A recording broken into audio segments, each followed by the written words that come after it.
Graça e paz a todos. Deus tem sempre uma palavra de esperança para todos nós. E hoje eu quero compartilhar com você uma palavra que está lá em 2 Samuel, capítulo 6. Somente 2 versículos, versículos 11 e 12, que diz assim: Ficou a arca do Senhor em casa de Obed-edom, o geteu, por 3 meses, e o Senhor o abençoou, a ele e a toda a sua casa. Então avisaram a Davi, dizendo: O Senhor abençoou a casa de Obed-edom e tudo quanto tem, por amor da arca de Deus. Foi, pois, Davi, e com alegria fez subir a arca de Deus da casa de Obed-edom à cidade de Davi. Amém, queridos? Esse texto tem uma simbologia, uma importância muito grande para a história do povo de Deus. Porque fala sobre a Arca da Aliança. A Arca da Aliança, ou a Arca do Senhor, ou a Arca do Testemunho, todos têm o mesmo objetivo. Está, a princípio, designando uma caixa de madeira, mas que essa caixa de madeira, a princípio, carregava, dentro da tradição diz que carregava dentro dessa caixa de madeira as tábuas da lei e outros objetos sagrados, e que, acima de tudo, ela assumia uma simbologia muito grande, que era a simbologia da presença de Deus. Ou seja, objetivamente, onde aquela arca estava, ali estava a presença de Deus. As pessoas criam, as pessoas entendiam isso.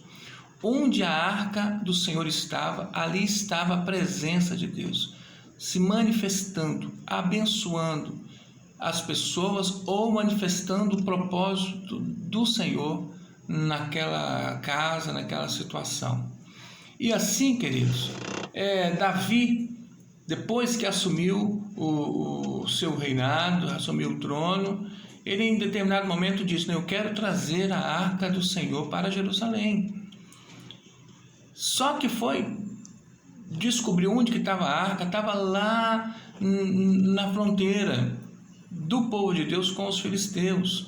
E aí a história diz que essa arca foi parar lá depois que os filisteus roubaram essa arca da aliança, levaram lá para sua terra, e lá na sua terra, lá dos filisteus, houve uma série de acontecimentos que os filisteus ficaram com medo da arca e mandaram essa arca embora. E ela chegou lá nessa região, quase na fronteira, já no território de Israel. Ocorre que Davi, então, nós vamos buscar essa arca e levá-la para Jerusalém. No trajeto da volta, essa arca, os bois tropeçam, e para não deixar cair, usar uma das pessoas que estavam naquela caminhada junto, naquela empreitada junto com Davi, toca na arca da aliança, e morre. Davi fica triste com esse acontecimento, com esse evento, e diz: posso levar essa arca mais para Jerusalém dessa forma? Estou triste com isso. Onde essa arca pode ficar então? Foi aí que essa arca foi parar lá na casa de Obed-edom. Não se sabe se por pressão, ou não se sabe se voluntariamente Obed-edom diz: não, eu quero essa arca da aliança na minha casa.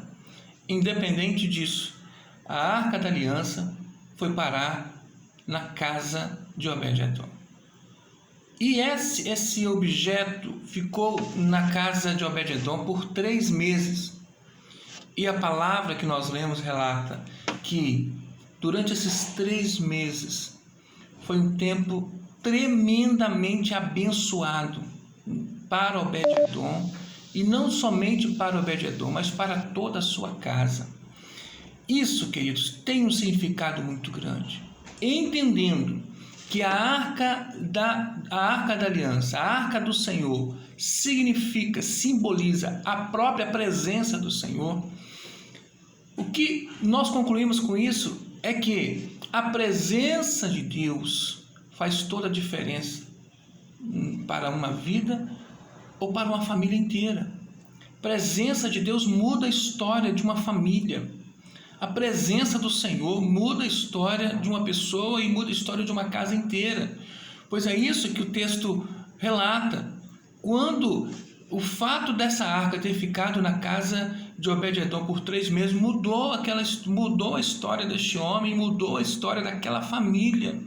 O texto diz que não somente Obed-edom foi abençoado, mas tudo quanto ele tem. Quer dizer também as suas finanças, suas posses.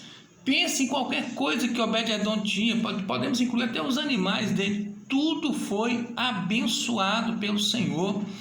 Quando fala ali da casa de Obed-edom, não está falando especificamente do edifício, mas está falando da sua família, seus filhos, seus netos, sua esposa, seus descendentes.